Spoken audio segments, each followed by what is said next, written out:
grievance. They do not see Black Americans, Black people in general, as people.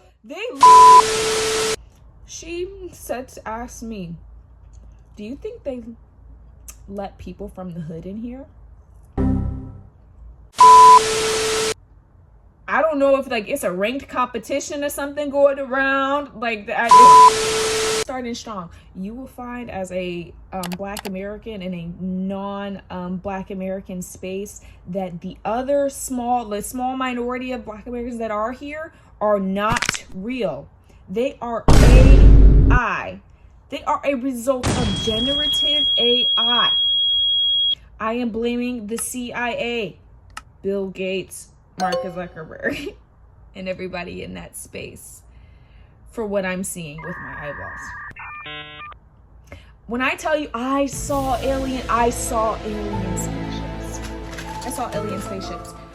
Expect to not find community with other Black Americans here like you think you will, because most of them come from semi-privileged backgrounds, if not very privileged backgrounds. So you're dealing with a certain kind of person. So you're either dealing with the Jack and Jill kind of Black, and if you know what I mean, you know what I mean.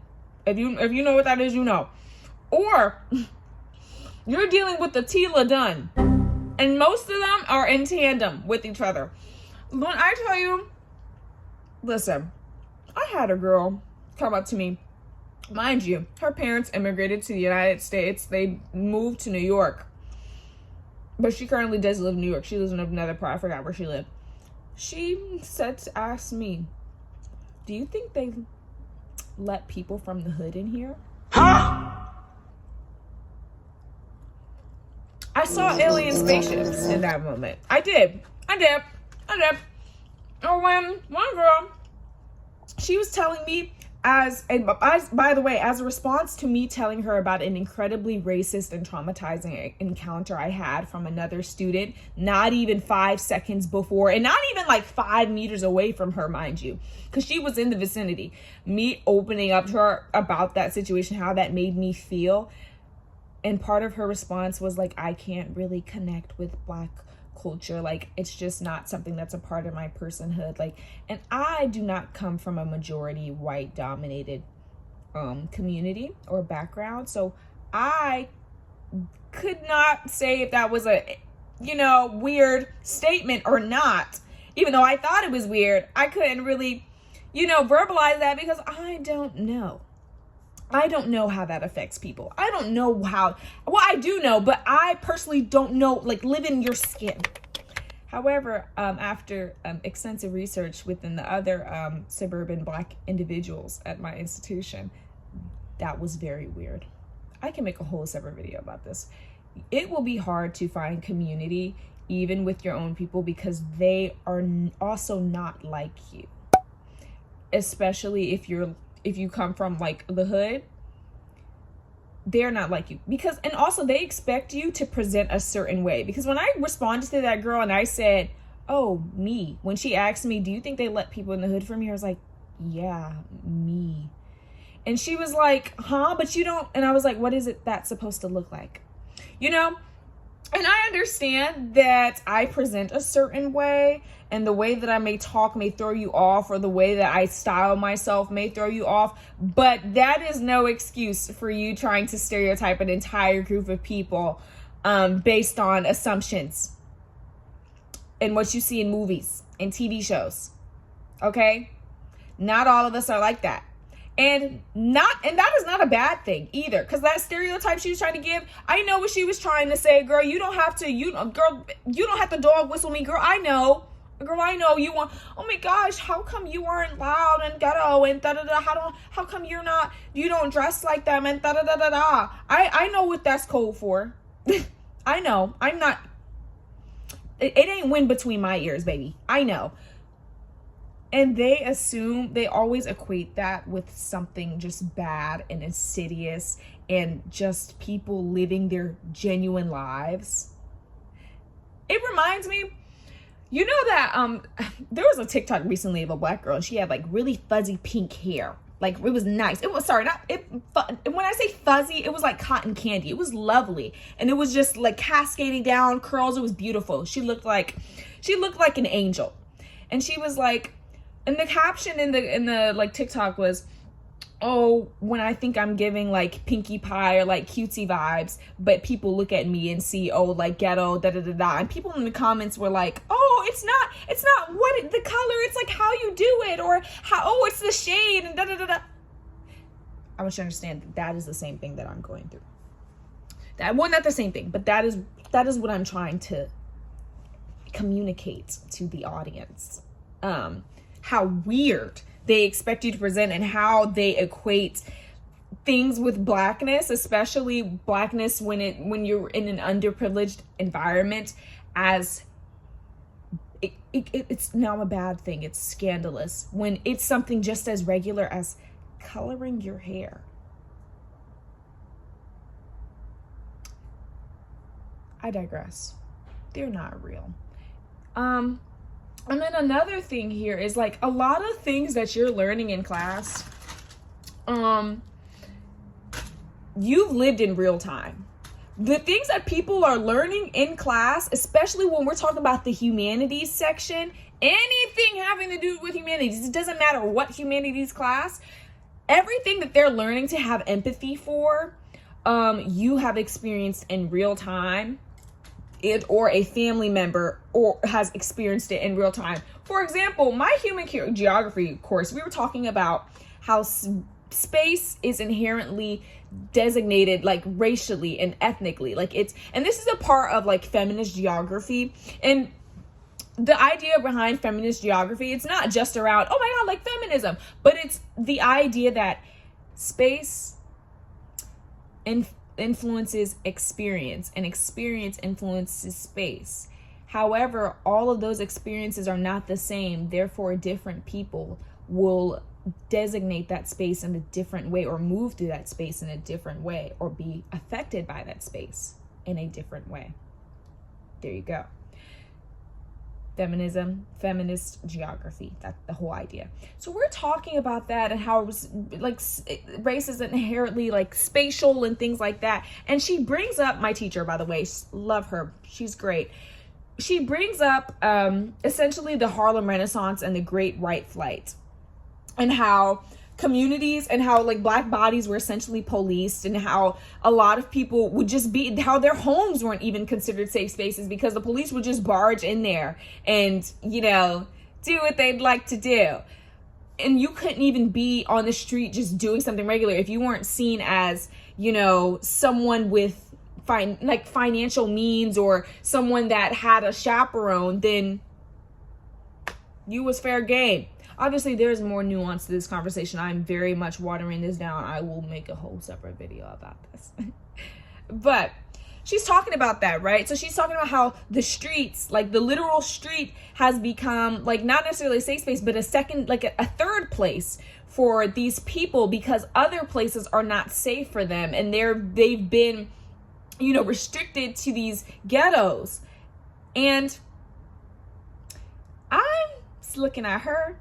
I'm looking at my class, and they're like, oh my gosh. And I'm like, you mean the streetlight rule? Like stuff like that? What? Like, that's really, you know what I'm saying? Like, and like as an example. And so I raised my hand, like, to give an example. I was like, yeah, this is true. We have some, yeah, like the streets are somewhere to play. Like people play basketball, football, and people to be literally racing. Every 5 seconds, you will see some little boys or some grown men racing in the middle of the street. That's just how it is. Or your parents, your grandmothers, your auntie, uncles will tell you to go outside. You can do whatever you want. Okay, just come back before them street lights come on. Okay, before dusk. Okay, if the light of the street light graces upon you, and you are not within a 5-foot radius of this home, you are done, my boy. So like literally this is what I'm talking about. I'm like, oh yeah, like double dutching and stuff like that. Like this would all happen in the streets, and block parties even. And I was talking about in a more like negative light how this also resulted in many things that are still within our culture that were supposed to be means of protection, but some of them are deeply rooted in misogyny. For example, we teach little Black boys and little Black girls to not dress a certain way, to not look a certain way, because it's out of fear. It's a response to fear, because they would criminalize you for anything. They will adultify little Black children. But what we don't realize is that it does not matter. It does not matter how you present your child. It does not matter what they look like. It does not matter how they wear their clothes. It does not matter how many piercings they have. It does not matter what color their hair is. They will find a way anyways. They will find a way to do it anyways. So I was talking about that in class, and everybody's like thinking I'm really introspective and stuff. Like, I have people after class being like, oh yeah, I love like your commentary. And I just kind of have to sit there. And obviously I'm flattered. It's not a bad thing, but it does make me feel away, because I'm just like, wow. Or we were talking about immigrants and the whole thing with ICE and immigration and the experiences that they have, and people like, oh my gosh, woe is me, and they're seeing this for the first time, and I'm just sitting here like, I went to an institution where 40% of the population were Latino immigrants, first generation, second generation. I knew I was there at my school when it was empty, when ICE was raiding schools. And I was there to see how empty it was, because parents were scared to send their children to school in fear they would be kidnapped.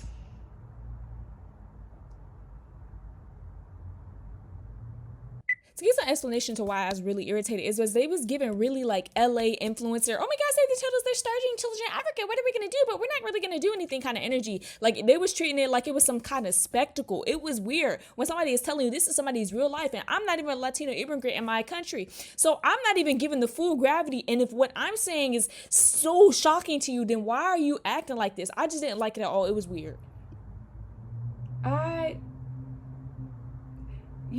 So it's kind of things like that, the things that you have seen in real life, or the things that you experience in real time, are things they are reading in books.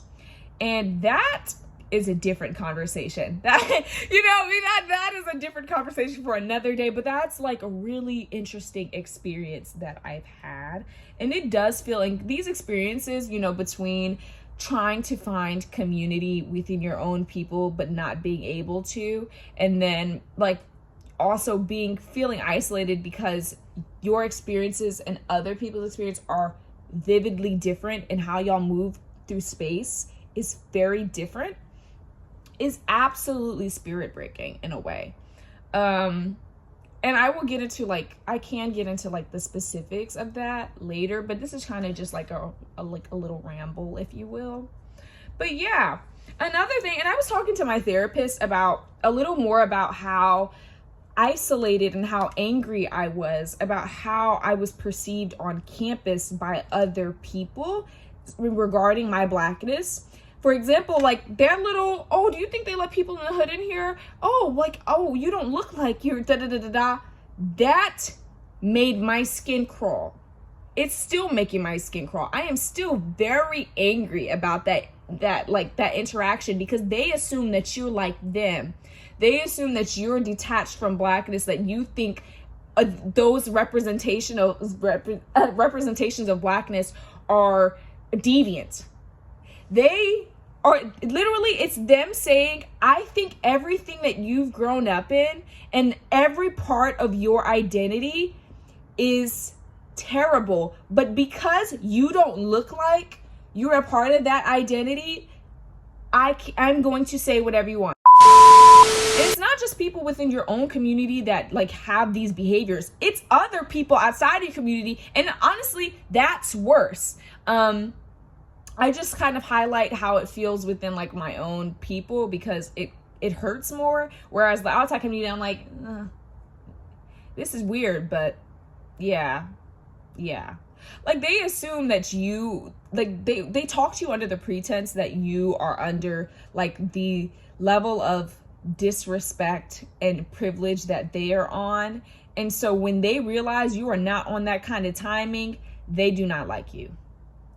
When you don't want to tap dance for them and go, oh my gosh, yeah, you're so, they will not like you. That doesn't bother me, but it is a thing, you know? It's kind of weird.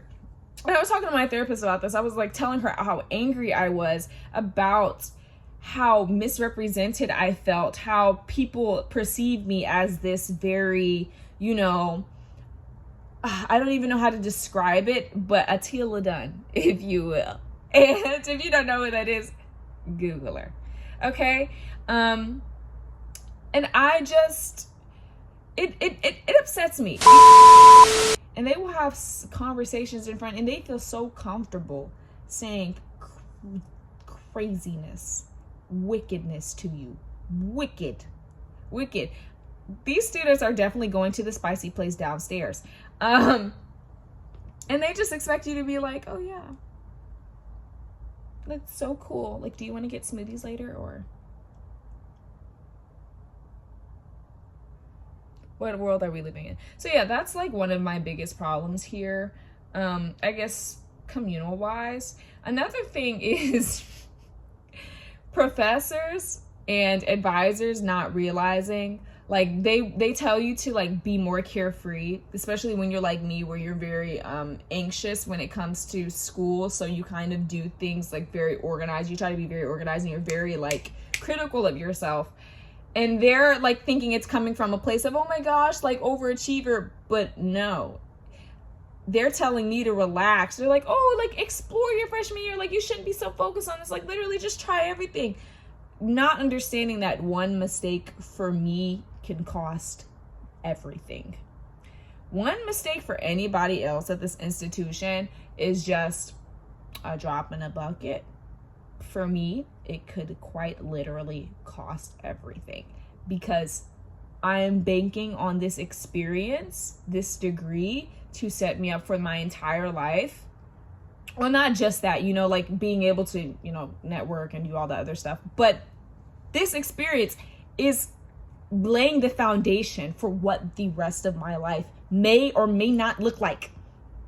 So no, I cannot just sit there and be like, oh, like I'm just gonna relax and do that with the failure is more costly for people that don't come from backgrounds where they're supported. And they do not realize that at all. Like, or they don't care. That too. But I feel like my professors here are very empathetic. Like, I've never come across, I wouldn't say come across, I've never, but I will say it's rare that I come across one that isn't empathetic. Like, they try to empathize you with as much as possible, but at a certain level they can't without dissecting a bunch of other things. And that takes longer conversations and deeper self-reflection. Also, when I say that I go to a non-Black